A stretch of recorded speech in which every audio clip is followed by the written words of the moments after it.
Hello and welcome. Today's video is going to be a project pan tips and tricks video. I've actually done one of these before, but it was 2 years ago, so I thought I would do an updated version.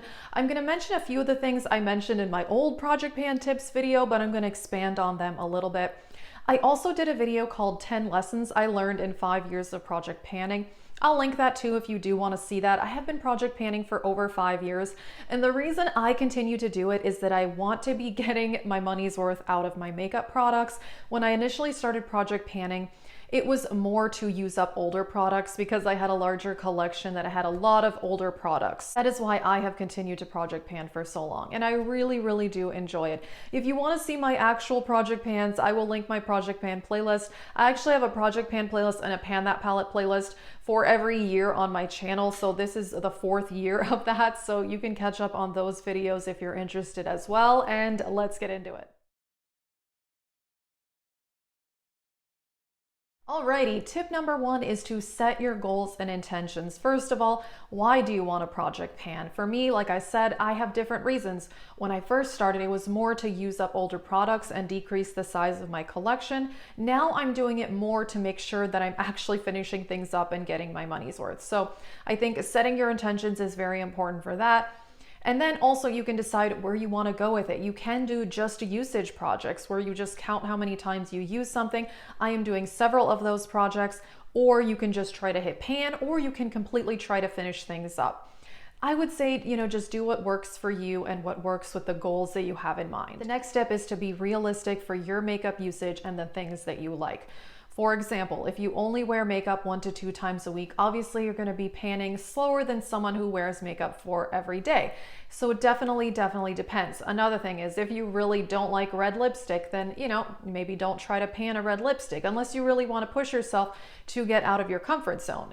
Some people do that as well, which can be helpful. Obviously, the more often that you wear makeup, the faster you're going to use things up. I wear a full face of makeup like this 6 days a week. That's just what I enjoy. I like to do it. For me, I do it for fun. But there are some people who wear makeup 7 days a week, or there may be people who reapply things throughout the day. You can do that as well. Personally, I do not reapply makeup except lip gloss.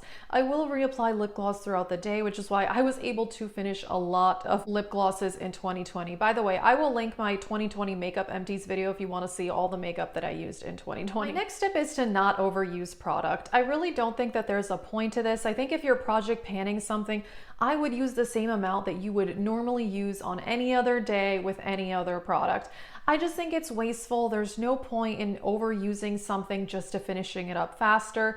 I just think there's no point in that, and really it's more a waste of product and money. So I use the same amount of product on something I'm project panning versus something that I'm not project panning. The next tip I think is a really important one, and that is to not compare yourself to other people. People use makeup differently. People do not wear makeup as often as other people. Some people do lighter makeup. Some people like more full coverage. People just like different things. So I just say don't compare yourself to others. I mean, I've never fully finished a full-size eyeshadow palette, and I see so many people that I follow on Instagram and YouTube who have panned entire 15 pan palettes, which is absolutely amazing, but I just know that that is not something I could do and not something that I even want to do. So for my pan that palette, I just try to hit pan. I'm not trying to finish the whole thing.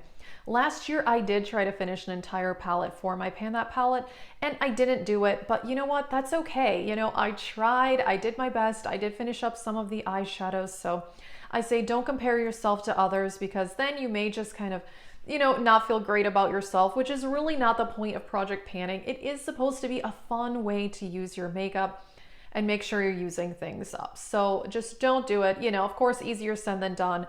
I watch so many people on YouTube who project pan, and I follow tons of people on Instagram who project pan. And yeah, it can be hard not to compare yourself to others, but I would say try really hard not to do it. Next one is a really important one as well, and that is put your items where you will see them and remember to use them. So everything that I'm project panning either sits on top of my vanity or in one of my top drawers. I have a drawer on the top right. I've done a makeup collection and storage video if you want to see that, where those things sit right there. So they're easily accessible. If I had something in the bottom of a drawer somewhere, that I wanted a project pan, I would never remember to use it. And honestly, I really, really like project panning as well because it makes me get ready faster because everything is right there. I know exactly what I need to use.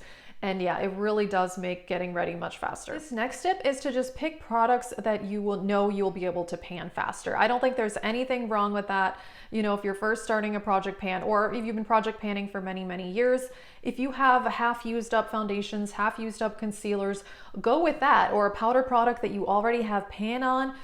I say go for it because it definitely boosts your confidence and you might as well work on something you already have tons of progress on. Also, I would really, really keep in mind how much is in the product. I check that now before I put something in a project pan. I will look to see, you know, how many ounces or grams are in there and I will compare them. And so I did that at the beginning of the year. When I started my year-long project pan, I picked one of my bronzers that had the least amount of product in it. Another thing is the formula. That makes a huge, huge difference. The bronzer that I'm panning this year is more on the powdery side versus something that is really, really tightly pressed. It definitely takes longer to hit pan on, or something incredibly pigmented. Again, that also will take longer to hit pan. So definitely I would keep in mind how much is in a product and the formula and things like that, because that definitely will help you set realistic goals as well. My next tip is that if a product is causing you problems such as skin irritation, eye irritation, I would stop using it and get rid of it. I really don't think it's worth it. Like I said, project panning is supposed to be fun. It's something I really enjoy doing. And if you're getting, you know, repeated breakouts from a product, I don't think that is worth it at all. When I first started project panning, I definitely found some older things in my collection that had been sitting there for a long time and I didn't realize that they had expired, and I did try to project pan some of them. And yeah, I definitely had some skin irritation. I remember there was a liquid highlighter that like started burning my face. And then I looked at the label and found that it had expired, you know, 3 years prior. So I would just be really careful with that. I really don't think it's worth irritating your eyes or your skin or getting breakouts. So if you come across something like that in your collection, I would say it would be best to get rid of it instead of trying to finishing it up. This next one I think is important too, and that is that it's okay to switch products out of a project if it's not working out, if you're not making the progress you want, or if you're just not enjoying using the item. You know, I do this a lot. If I put something in a project and within a few weeks or a few months, I just realize I'm not getting anywhere, I'm not enjoying myself. Again, I don't want to torture myself. For me, project panning is supposed to be fun. It's okay to switch out products. I do that quite a bit. And yeah, I don't think there's anything wrong with that. And also doing a little bit of a refresh helps as well. Another thing to think about would be, do you want to do a year-long project or an ongoing infinite project or something shorter like 3 or 4 months? I think again, this depends, and you may want to experiment with the time frame. I have learned that I do like doing year-long projects for the difficult to pan items. So I'm doing a year-long project this year, which is all powder products like a blush, a bronzer, a highlighter, because I know those are going to take me a very long time to finish. I'm not going to try to completely pan a highlighter in 3 months unless I know I've already used up a lot of it. So again, something to keep in mind. But for me, once I got into that 1 year mark, I tend to get sick of things. So I like to refresh for sure after a year, but I also like to do some shorter projects in between, which is why I really like the usage projects, because using my eyeshadow palettes project pan, where I pick 4 palettes at a time, use them 20 times and roll it out. I really like that because then I'm focused more on kind of rotating through my collection, and I'm not just trying to pan so many different things over a year or even more. The next tip is to decide if you also want to shop your stash as well, or maybe you only want to do a shop your stash. There's really nothing wrong with that. I'm doing my shop my stash differently this year through my makeup capsule, and that is I'm picking out certain things that I'm using for the entire month, and that's all I'm using. And that does include project pan items, but also some other items that I'm more just shopping my stash for, just trying to use a little bit, you know, see how I feel about it. No goals in mind, you know, not trying to hit pan, not counting usage. I'm doing that as well. Some people want to just do project pan, use only the items they're using until they're completely finished and then move on to something else. Or you don't have to do that at all. You know, you could just do a shop your stash type thing where you pick some things you haven't used in a while and just try to get usage out of them. So again, I would say just do what works best for you. And I definitely would experiment with it. I really felt the need for a change this year, which is why I switched over to the makeup capsule. And so far I have really been loving that. It's been working well for me, but that may not work well for everyone. It just really depends on your preferences and also the size of your makeup collection. I definitely have a larger makeup collection. So if I was not doing any Shop My Stash and only using Project Pan items, I would just feel like I'm really wasting a lot of things and leaving a lot of things to expire, which I really don't want to do that either. All right, and the last tip is to decide if you should multitask products or not. And I think the answer to this, it really depends. I rarely multitask products anymore. The only things that I will sometimes do is I will sometimes mix liquid highlighter or primer into my foundation to get more of a glowy look. That I really enjoy doing, has a nice effect, and it's another way to use up a liquid highlighter or a primer.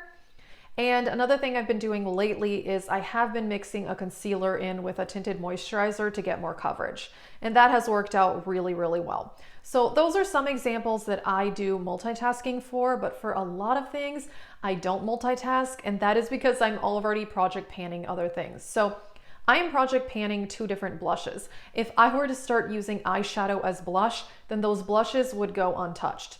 Same with highlighter. I'm project panning multiple highlighters, so if I started using eyeshadow as highlighter, that would take away my use of my highlighters. So for the most part, I don't multitask powder products, but liquid and cream products, like I said, the primer, the liquid highlighter, and concealer, I do multitask those because I find that that is a great way to use some things up, like maybe something the color doesn't match you very well. I've been doing that as well, put like a darker concealer in with a lighter foundation. So that's a really fun way to kind of mix and match things. So I would say multitasking, I would say it depends on, you know, what your goals are. And if you're not trying to project pan any blush, then yeah, you might as well use eyeshadow as blush. Why not? Alrighty, that is it for my project pan tips and tricks. Let us know some of your tricks. I'm sure you guys have some really great ideas as well. I watch so many project panners and follow so many on Instagram. I really enjoy it, and it's really fun to see people's progress. So I will link some other videos that I mentioned and my project pan playlist if you want to catch up on those. That is it. Thank you so much for watching, and have a great day.